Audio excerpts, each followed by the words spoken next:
Welcome to the Slop Farm. Enjoy the video.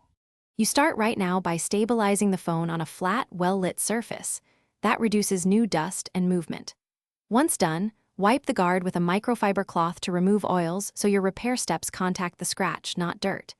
Make a small test spot using your chosen compound, plain white toothpaste or a paste of baking soda and water, to confirm the tempered or plastic guard tolerates light abrasion. If the test shows no damage, proceed. If it worsens, stop and consider replacement. Now you'll execute the middle steps. Place a pea-size amount of paste on the cloth, not the screen, so you control abrasion more easily.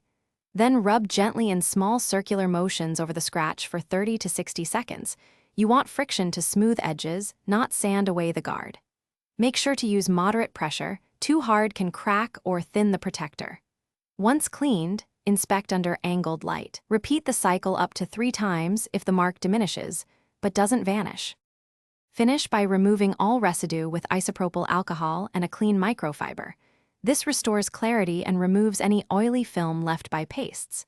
If the guard lifts or develops bubbles, make sure the surface is spotless and receipt or replace the protector. Deep gouges usually can't be repaired safely. If you see a haze or streaking after cleaning, buff lightly in straight passes and dry thoroughly. And if that fails, replace the protector to guarantee touch sensitivity and full protection. Thanks for watching. Consider subscribing if we helped you today.